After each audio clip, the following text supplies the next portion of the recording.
നമസ്കാരം. അന്തരിച്ച പ്രിയ നടൻ സലീം കുമാറിന്റെ മരണവീട്ടിൽ ഇന്നലെ നടന്ന സംഭവ വികാസങ്ങൾ എന്തൊക്കെയായിരുന്നു? ഒരു പ്രധാന സെലിബ്രിറ്റി മരിച്ചു കഴിയുമ്പോൾ അവരെ ആ വീട്ടിലേക്ക് എത്തുന്ന ആ ചടങ്ങുകൾ അത്യന്തം അവസാനം വരെയും ഒപ്പിയെടുക്കാൻ അടുത്ത ബന്ധുക്കളുടെ അച്ഛൻ്റെയോ അമ്മയുടെയോ ഭാര്യയുടെയോ മക്കളുടെയോ കണ്ണീര്, അവർ വാവിട്ട് നിലവിളിക്കുന്ന ആ കണ്ണീര് പകർത്തുവാൻ, വ്യൂസ് ഉണ്ടാക്കുവാൻ, പണം ഉണ്ടാക്കുവാൻ ഒക്കെ നെട്ടോട്ടമോടുന്ന മാധ്യമ പടകൾ ചെന്ന് നിൽക്കുന്നത് ഇവരുടെയൊക്കെ സ്വകാര്യ ജീവിതത്തിൻ്റെ നടുവിലായിരിക്കും. ഇത് ഇന്നും ഇന്നലെയും തുടങ്ങിയല്ല. കഴിഞ്ഞ കുറേ നാളുകളായി ഇത്തരം ദൃശ്യങ്ങൾ പിടിക്കുന്ന ഈ ഒരു രീതി അത് കഴിഞ്ഞ കുറേ നാളുകളായി ഉണ്ടായതാണ്. തൻ്റെ അച്ഛൻ അകാലത്തിൽ വിട പറയുന്ന ആ നിമിഷം, അത് വിശ്വസിക്കാൻ പോലും കഴിയാതിരുന്ന നിമിഷം, തൻ്റെ അച്ഛൻ ഇനി ഉണ്ടാകില്ല എന്ന് തിരിച്ചറിഞ്ഞ ആ നിമിഷത്തിൽ തൻ്റെ മകൻ അറിയാതെ പൊട്ടിത്തെറിച്ചു പോവുകയാണ്. ആ മകൻ മാത്രമല്ല, എന്തിനേറെ പറയുന്നു, ആ നിമിഷത്തിൽ മുഖ്യമന്ത്രി വി ഡി സതീശൻ പോലും പൊട്ടിത്തെറിച്ചു പോയിരിക്കുകയാണ്. അതായത് സംസ്ഥാന സർക്കാരിൻ്റെ ഒരു ഓണർ നൽകാൻ പോലും സ്ഥലമില്ലാത്ത രീതിയിൽ ആ വലിയ പറമ്പിൽ തിങ്ങി നിറഞ്ഞ ആൾക്കൂട്ടം, അതിന് മുന്നിലായി തിങ്ങി നിറഞ്ഞ, ഇതെല്ലാം ദൃശ്യം പകർത്താനായി തിങ്ങി നിറഞ്ഞ ക്യാമറക്കാർ, ഇവരെല്ലാവരും കൂടെ ചേർന്നാണ് ആ വീട്ടിൽ ഇന്നലെ ആ ഒരു സമാധാനപരമായി നടക്കേണ്ട, വളരെ വേദനയോടുകൂടി നടക്കേണ്ട ആ ചടങ്ങ് ഇത്രയും പൊട്ടിത്തെറികളിലൂടെ എത്തിയത്. മാത്രവുമല്ല, എവിടെ എങ്ങനെ പെരുമാറണം, എവിടെ എന്ത് ചെയ്യണം എന്ന് തിരിച്ചറിയാൻ കഴിയാത്ത ചിലരെങ്കിലും നമുക്കിടയിൽ ഇപ്പോഴുമുണ്ട്. അതിനും മുഖമടച്ച മറുപടിയാണ് ഇന്നലെ മുഖ്യമന്ത്രി വി ഡി സതീശൻ നൽകിയത്. അതിരുവിട്ട പെരുമാറ്റത്തിന് പിന്നാലെ സംസ്കാര ചടങ്ങുകൾക്കിടെയുണ്ടായ മറ്റൊരു സംഭവം ഇപ്പോൾ സോഷ്യൽ മീഡിയയിൽ വലിയ ചർച്ചകൾക്ക് വഴിവെച്ചിരിക്കുകയാണ്.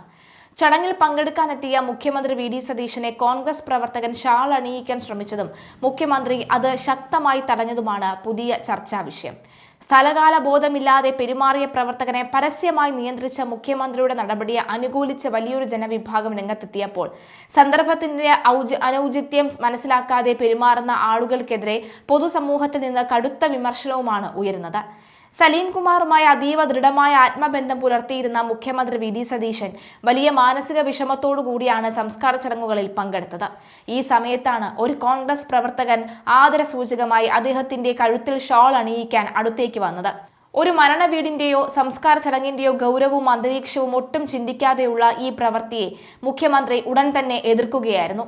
ഷാളു കഴുത്തിലിടാൻ തുടങ്ങിയ ഉടൻ തന്നെ അദ്ദേഹം പ്രവർത്തകന്റെ കൈ തട്ടിമാറ്റുകയും അനിഷ്ടത്തോടുകൂടി മുന്നോട്ട് നീങ്ങുകയുമായിരുന്നു.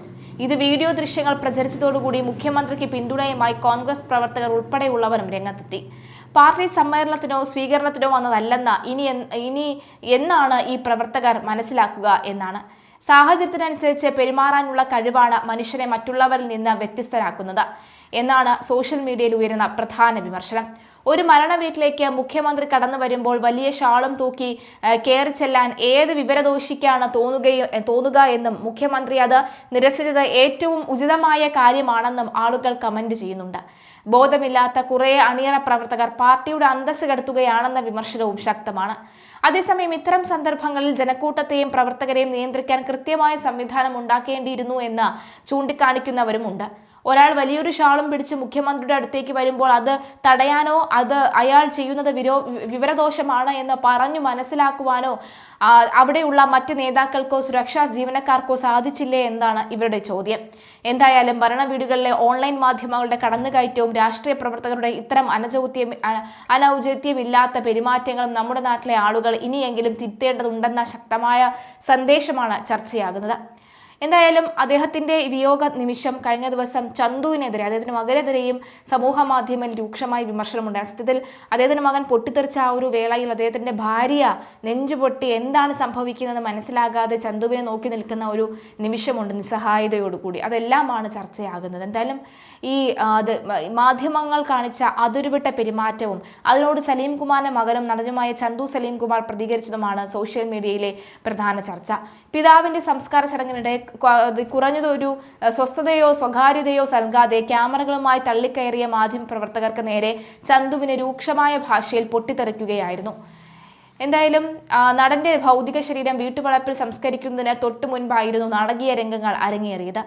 സലീം കുമാറിന് അവസാനമായി ആദരാഞ്ജലികൾ അർപ്പിക്കാൻ സിനിമാ സാംസ്കാരിക ലോകവും പൊതുജനങ്ങളും ഒഴുകിയെത്തുന്നതിനിടയിൽ ദൃശ്യങ്ങൾ പകർത്താനായി ഓൺലൈൻ ചാനലുകളും മറ്റ് ചാനലുകളും ഒക്കെ തന്നെ ഉൾപ്പെടുന്ന മാധ്യമപ്രവർത്തകർ വൻ തിക്കും തിരക്കും ഉണ്ടാക്കുകയായിരുന്നു. കുടുംബത്തിന്റെ കടുത്ത ദുഃഖവും പോലും വകവെക്കാതെ പ്രമുഖരെത്തുമ്പോൾ ബൈറ്റുകൾക്കും ദൃശ്യങ്ങൾക്കുമായി മാധ്യമങ്ങൾ മുന്നോട്ടിരച്ചു കയറി അച്ഛന്റെ വേർപാടിൽ ഉള്ളുവിഴുങ്ങി നിൽക്കുന്ന കുടുംബാംഗങ്ങളെ പോലും വകവെക്കാതെയുള്ള ഈ മാധ്യമക്കൂട്ടത്തിന്റെ ഉന്തും തള്ളും അതിരുകടന്നപ്പോഴാണ് ചന്തു സലീം കുമാർ മാധ്യമപ്രവർത്തകർക്ക് നേരെ തിരിഞ്ഞത്. മാറി നിൽക്കടോ, ബാക്കിലോട്ട് മാറി നിൽക്കുക, എന്താണ് നിങ്ങൾക്കൊക്കെ വേണ്ടത് എന്ന് ചോദിച്ചുകൊണ്ട് ചന്തു ദേഷ്യപ്പെടുന്നതാണ് കണ്ടത്. അവിടെ ഉണ്ടായിരുന്ന മറ്റുള്ളവരും പോലീസും ചേർന്നാണ് മാധ്യമപ്രവർത്തകരെ നിയന്ത്രിച്ചു മാറ്റിയത്. ചന്തുവിനെ പലരും ചേർന്ന് ആശ്വസിപ്പിക്കുകയും ചെയ്തു. ഈ സംഭവത്തിന്റെ വീഡിയോ ദൃശ്യങ്ങൾ പുറത്തു വന്നതോടെ സോഷ്യൽ മീഡിയയിൽ ചന്തു സലീം കുമാറിന് വൻ പിന്തുണയാണ് ലഭിക്കുന്നത്. മരണ വീടുകളിൽ പോലും മിനിമം മാന്യത കാണിക്കാത്ത ഓൺലൈൻ മാധ്യമങ്ങളും അതുപോലെ തന്നെ മുഖ്യധാരാ മാധ്യമങ്ങളും വ്യൂസ് കൂട്ടാനുള്ള വ്യഗ്രതയ്ക്കെതിരെ വ്യാപകമായ പ്രതിഷേധമാണ് ഉയർന്നത്. ജന്മം നൽകിയ മനുഷ്യന്റെ അന്ത്യകർമ്മങ്ങൾ ചെയ്യുമ്പോൾ പോലും സ്വസ്ഥത നൽകാത്ത മാധ്യമങ്ങളുടെ രീതി തികച്ചും അപലപനീയമാണെന്നും ചന്തു പ്രതികരിച്ചത് 100% ശരിയായ കാര്യമാണെന്നാണ് സോഷ്യൽ മീഡിയയിലെ പൊതുവികാരം. ഒരു മനുഷ്യൻ മരണപ്പെട്ട് കിടക്കുമ്പോഴും അവിടുത്തെ അന്തരീക്ഷം പോലും മനസ്സിലാക്കാതെ ക്യാമറയും മൈക്കുമായി തള്ളിക്കയറുന്ന മാധ്യമങ്ങളുടെ ഈ രീതി കഷ്ടമാണ്. സ്വന്തം അച്ഛന്റെ വേർപാടിന്റെ വേദനയും അതിനൊപ്പം ഉണ്ടായ മാധ്യമ ജനക്കൂട്ട സമ്മർദ്ദവും ഉൾപ്പെടുന്ന ഈ സാഹചര്യത്തിൽ ആരായാലും ദേഷ്യപ്പെട്ടു പോകും. അവരെയെങ്കിലും വെറുതെ വിടൂ എന്നിങ്ങനെ പോകുന്നു കമന്റുകളുടെ നീക്കങ്ങൾ. പണ്ടൊക്കെ ഗാനമേളയ്ക്കിടയിലേക്ക് ആളുകൾ ഇടിച്ചു കയറിയിരുന്ന സ്ഥാനത്ത് ഇപ്പോൾ മരണവീടുകളിലും ഇതാണോ അവസ്ഥയെന്നും മീഡിയക്കാർക്കായി പ്രത്യേകം ഒരിടം നിയന്ത്രിച്ചു കൊടുക്കണമെന്നും പലരും ചൂണ്ടിക്കാണിക്കുന്നുണ്ട്. ജീവിതത്തിലെ ഏറ്റവും വലിയ വ്യക്തിപരമായ നഷ്ടങ്ങളിലൂടെയും മാനസിക വിഷമത്തിലൂടെയും കടന്നു പോകുമ്പോൾ പോലും മാധ്യമങ്ങളുടെ ഇത്തരം അനാദരവിനെതിരെ ശബ്ദമുയർത്തേണ്ടി വന്ന ചന്തുവിന്റെ അവസ്ഥയിൽ സിനിമാ പ്രേമികളും സിനിമാ പ്രവർത്തകരും ഒരുപോലെ വിഷമം രേഖപ്പെടുത്തുകയാണ്.